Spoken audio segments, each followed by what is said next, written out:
আসসালামুয়ালাইকুম। আশা করছি সবাই ভালো আছেন। আজকে ইফতারের জন্য একটা রেসিপি নিয়ে এসেছি, বুন্দিয়া। এটা কিভাবে বানাতে হয় সেটা আমি আজকে আপনাদের সবার সাথে শেয়ার করছি। প্রথমে আমি এখানে বাটিতে বেসনগুলো নিয়ে নিচ্ছি। এখানে 1 কাপের মতন বেসন নিচ্ছি। অল্প অল্প করে পানি নিব।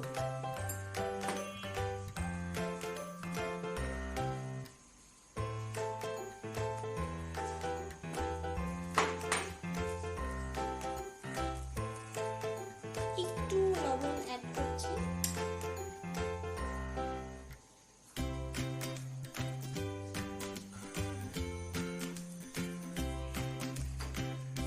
এটাতে যেই চিনি শিরাটা ব্যবহার হয় সেটা অলরেডি আমি তৈরি করে ফেলেছি।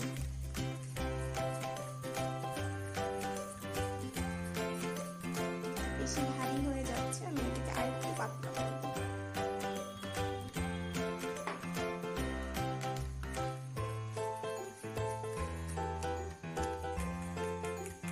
এখন আমি এটার সাথে একটু ফুড কালার ইউজ করছি, একদমই অল্প।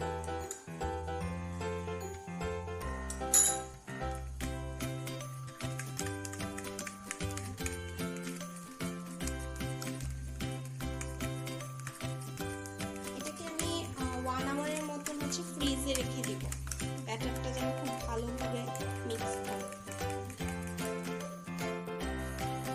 বুন্দিয়া ভাজার জন্য আমি এখন কড়াইটাকে গরম করে নিয়েছি। তেল দিয়ে দিচ্ছি।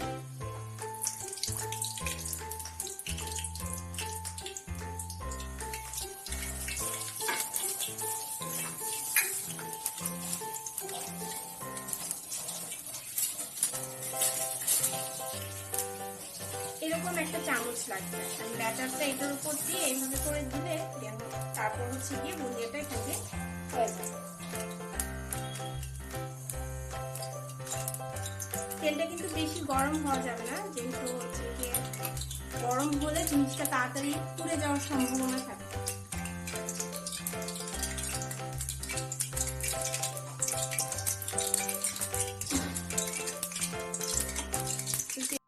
তেলটা গরম হয়েছে কিনা সেটা টেস্ট করার জন্য ব্যাটারটা দিয়ে দেখছি।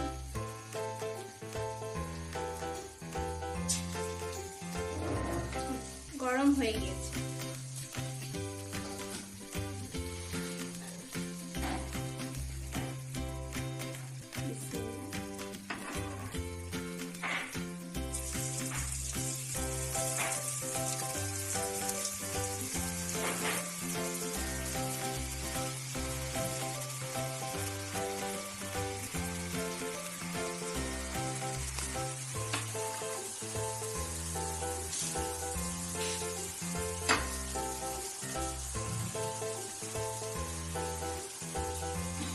আমি কিন্তু এই প্রথমবারই বুনিয়া বানাচ্ছি।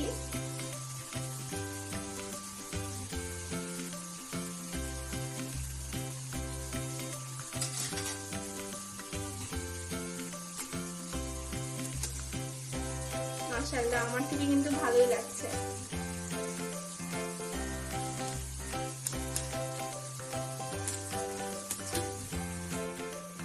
ব্রাউন কালার হয়ে গিয়েছে। আমি এখন এভাবে করে তেল থেকে ছেঁকে ফেলছি।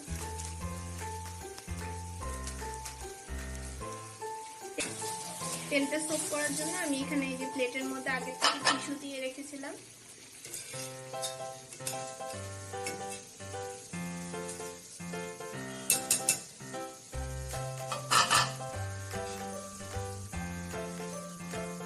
বাকিগুলো আমি এভাবে করে বানিয়ে ফেলছি। আমার সবগুলো ভাজা হয়ে গেছে। এখন আমি চিনির যে শিরাটা রয়েছে এটা এখানে দিয়ে দিব। আমি চিনির শিরাটা আগেই তৈরি করে রেখেছিলাম। দারচিনি দেই চিনির শিরাতে, তাহলে খুব ভালো একটা স্মেল আসে।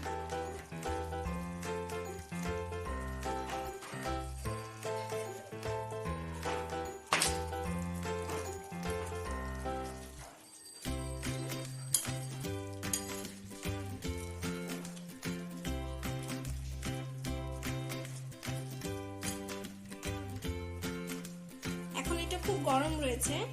আমি অপেক্ষা করব 1 ঘন্টার মতন, তাহলে বুন্দিয়ার মধ্যে চিনি শিরাগুলো খুব ভালো মতো ঢুকে যাবে, তখন খেতেও অনেক ভালো লাগে।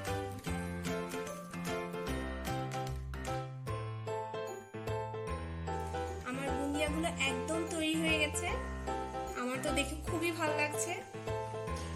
এবং বুন্দিয়া করে খাওয়ার জন্য আমি কয়েকটা লুচিও বানিয়ে নিয়েছি এবং আমার লুচিগুলো খুব সুন্দর ফুলে গিয়েছে। আপনারা অবশ্যই আমার রেসিপিটা নিজেরা বানিয়ে খাবেন এবং আমাকে জানাবেন কেমন লাগলো, এবং অবশ্যই আমার চ্যানেলটি সাবস্ক্রাইব করবেন। আর সবাই ভালো থাকবেন। ধন্যবাদ।